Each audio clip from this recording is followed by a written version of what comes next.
Salam uşaqlar, bu günləri fizika 2-ci hissədən 3-cü dərsi elektroskop dərsinin mövzusunu izah edəcəyəm. Gəlin baxaq. İki nazik metal lövhə keçirici olmayan sap vasitəsilə asılıb. İndi suallara baxaq. Hər iki lövhə eyni işarəli elektrik yükü ilə yükləndikdə bir-birini itələyər yoxsa cəzb edər? Biz demişdik, eyni işarəli yüklər bir-birini itələyir.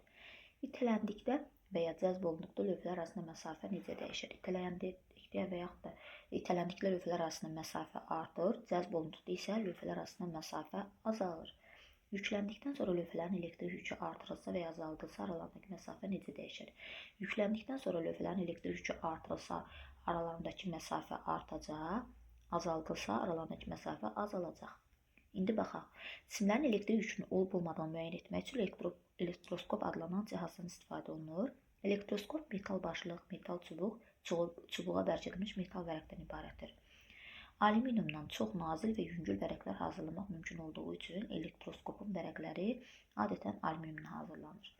Ona görə də onlar yüklü olduqda qarşılıqlı təsir nəticəsində asanlıqla meyl edə bilirlər. Elektroskop eyni işarəli elektrik yükü olan cisimlərin qarşılıqlı təsirinə əsasən işləyir. Yüksüz halda elektroskopun vərəqi şaquli vəziyyəti alır. Elektroskopun metal başlığına yüklü cisim toxundurduqda vərəqlər eyni işarəli yüklə yüklənir və aralarındakı itələmə qüvvəsi yaranır. Cismin elektrik yükünün olub-olmadığını yoxlamaq üçün onu başlığa toxundurduqda 3 haldan biri baş verə bilər. İndi ayıraraq da bu 3 hala baxacağıq. A variantı: cisim yüksüzdürsə, elektroskopun vərəqləri meyl etmir. Cisim yüksüzdürsə, onu elektroskopun başlığına toxundursaq, elektroskopun vərəqləri meyl etməz. Sonra B variantı: cismin elektrik yükü mənfidirsə, elektronlar cisimli metal çubuğa onun vasitəsilə alüminium vərəqlərə keçir və vərəqlər mənfi yüklənir. Beləliklə, hər iki vərəqin yükü eyni işarəli olduğu üçün onlar arasında itələmə qüvvəsi yaranır, vərəqlər bir-birindən aralanır.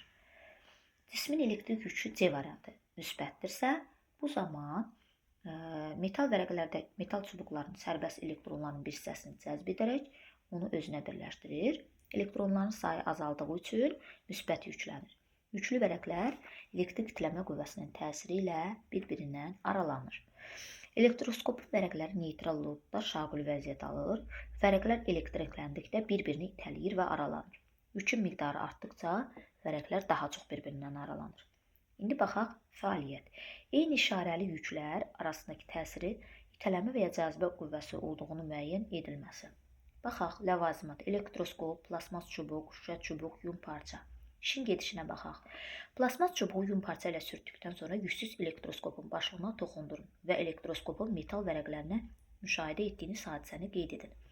Bu, biz keçdik, ardıcıllıq keçdik, bu yüklərin ardıcıllığı, işarələrinin ardıcıllığı. Bax, o ardıcıllıqdan əvvəlki dərslərimizdə istifadə edərək bunu işləyirik. Yəni, plasmas çubuğu yun parça ilə sürtdükdə plasmas çubuq mənfi yüklənir və ona görə də mənfi yükü də elektroskopun başlığına toxundurduqda mənfi yükü keçir metal çubuğa, metal çubuqdan da metal vərəqlər bir-birindən aralanır. Bu hadisəni yazırıq. Sonra ikinci, əlinizlə elektroskopun başlığına toxunaraq onu neytrallaşdırın. Əlimizlə elektroskopun başına toxundurub onu neytrallaşdırırıq. Üçüncü, şüşə çubuğu yun parça ilə sürtdükdən sonra elektroskopun başlığına toxundurun və müşahidə etdiyiniz hadisəni qeyd edin. Şüşə çubuq yun parça ilə sürtdükdə şüşə çubuq müsbətdir. Müsbət yüklənir. Elektronları çatışmır yəni. Həmin o müsbət yüklü şüşə çubuğu elektroskopun başlığına toxundurduqda o da müsbət yüklənər. Metal çubuğa keçər bu yüklər və oradan da mənfi müsbət yüklər metal vərəqlərə və bir-birindən aralanır. Yəni, metal vərəqlər müsbət yüklənir. Sonra müzakirə edin. Baxaq, elektroskopun vərəqlərinin eyni işarəli elektrik yükü ilə yükləndiyini necə müəyyən etmək olar? Eyni işarəli elektrik yükü ilə yükləndiyini elektroskopa metal vərəqlərin bir-birindən aralandığına görə müəyyən etmək olar. Yəni, eyni işarəli yüklər biz dedik, bir-birini dəf eləyir. Ona görə də onun eyni işarəli yükləndiyini bir-birindən aralanmağına görə müəyyən edirik. İkinci, bu fəaliyyətdə hansı halda elektroskopun vərəqlərinin yükü mənfi, hansı halda müsbətdir? Bayaq müəyyən elədik. Plasmas çubuqla elektroskopun başına toxunduqda metal vərəqlər mənfi, şüşə çubuqla elektroskopun başına toxunduqda metal vərəqlər müsbət yüklə yüklənir. Cisimlərin elektriklənmə ardıcıl cədvəlindən istifadə edərək cavabımızı əsaslandıraq. Bayaq elə elektriklənmə ardıcıllığı cədvəlindən istifadə edib dedik. Üçüncü, elektroskopun metal çubuğun elektrik yükü ilə vərəqlərin elektrik yükünün işarəsinin eyni və ya fərqli olduğunu demək olarmı? Elektroskopun metal çubuğun elektrik yükü ilə vərəqlərin elektrik yükünün, bəli, eyni fərqli olduğunu demək olar. Eyni olur. Çünki o metal çubuqdan metal vərəqlərə gedir. Ona görə də hər ikisi eyni cür yüklənir. Dördüncü, sizcə nə üçün əlinizlə elektroskopun başına toxundurduqda vərəqlər bir-birinə yaxınlaşdı? Neytrallaşdı yəni. Əlimizlə elektroskopun başına toxundururuq və onu yüksüzləşdirir. Yəni orada olan yüklər əlimizdə olan yüklər oraya keçib bir-birini neytrallaşdırır. Sual: müsbət yüklənmiş cisimlər müsbət yüklənmiş elektroskopa toxundurulduqda A variantı: birinci elektroskopun vərəqləri daha da aralanır. B variantı: ikinci elektroskopun vərəqləri bir-birinə yaxınlaşır. Müşahidə olunan hər iki hadisəni izah edin. İzah: təsvirə əsasən hər bir cismin elektrik yükünü hesablamaq olar. Yəni o cisimdə olan, içərisində olan mənfi müsbət yüklərin sayını hesablayırıq. Q bərabərdir 4 dənə mənfi elektron var. Q bərabər mənfi 4E. Üstünə gələk 8 dənə müsbət elektron, üstünə gələk 8Y. O da bərabərdir müsbət 4Y. A variantı: elektroskopun elektrik yükü, məsələn, müsbət 2Y toxundurulan cismin elektrik yükündən müsbət 4Y-dən az olarsa, toxunma zamanı elektroskopun yükü artacaq. Çünki elektronların bir hissəsi elektroskopdan cismə keçəcək. Beləliklə vərəqlər daha da aralanacaq. Buna A elektroskopu nümunədir. B variantı: elektroskopun elektrik yükü, məsələn, müsbət 6Y toxundurulan cismin elektrik yükündən müsbət 4Y-dən çox olarsa, toxunma zamanı elektroskopun yükü azalacaq. Çünki elektronların bir qismi cisimdən elektroskopa keçəcək. Beləliklə vərəqlər bir-birinə yaxınlaşacaq. Buna da B elektroskopu nümunədir. Düşün, müzakirə et, paylaş. Elektroskop nə üçün şüşə qab içərisində yerləşdirilir?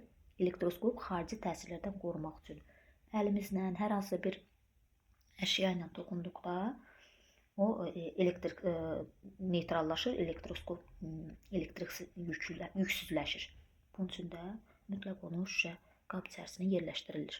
Öyrəndiklərinizi tətbiq edin. Birinci, müsbət yüklü A və B cisimləri yüksüz elektroskoplara toxundurulmuşdur.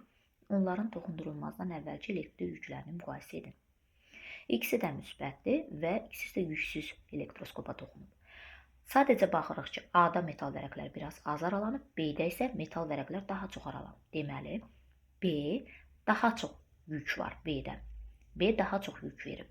Ona görə B yükündə B-də olan yüklərin sayı, elektrik yüklərin A-da olan yüklərin sayından çoxdur. İkinci tapşırığa keçirik. Mənfi yüklənmiş cisimləri mənfi yüklənmiş elektroskopla toxundurduqda. Hər ikisi mənfi yüklənib. Birinci elektroskopun, A variantı, birinci elektroskopun vərəqləri daha da aralanır. B variantı, ikinci elektroskopun vərəqləri bir-birinə yaxınlaşar. Bunun səbəbini müşahidə olunan hər iki hadisəni izah edin. Deməli, A elektroskopunda bu cisimdə olan mənfi yük elektroskopun başlığında olan yükdən çox olduğuna görə daha çox aralanıb, bu ona yük verib, cisim ona yük verib. B variantında isə cisimdə olan yük, yəni mənfi yük, elektroskopda olan mənfi yükdən daha az olduğuna görə, yəni elektroskopun başlığında olan yük daha çoxdur. Ona görə də bir-birinə yaxınlaşıb. Öyrəndiklərinizi yoxlayın. Elektroskop hansı məqsədlə istifadə olunur? Elektroskop elektrik yüklərinin olub-olmadığını yoxlamaq üçün. İkinci, şəkildə təsvir olunmuş cismi yüksüz elektroskopun başlığına toxundurduqda nə baş verir? Baxaq, cavabınızı əsaslandırın. Təsvir olunmuş cisimdə mənfi yükləri, müsbət yükləri sayırıq. 4 dənə mənfi yük var, ümumi yükü hesablayırıq. Q bərabərdir, mənfi 4 elektron, üstünə gələk 4 elektron. O da bərabər 0. Deməli, yüksüzdür. Toxundurduqsa nə baş verər? Heç bir hadisə baş verməz. Çünki elektroskopda yüksüzdür, cisim də yüksüzdür. Yüksüz cisimlər bir-birinə toxunduqda heç bir hadisə baş verməz. Üçüncüyə baxırıq. Elektroskopun vərəqlərinin az və ya çox aralanması nədən asılıdır? A variantı, onların elektrik yükünün işarəsindən, xeyr. B variantı, onların elektrik yükünün miqdarından. Bəli, dedik, elektroskopun vərəqlərinin az və yaxud da çox aralanması onların elektrik yükünün miqdarından asılıdır. Elektrik yükü çox olanda. elektrik yükü çox olanda çox aralanır, elektrik yükü az olanda isə metal vərəqlər bir-birinə yaxınlaşır, az aralanır.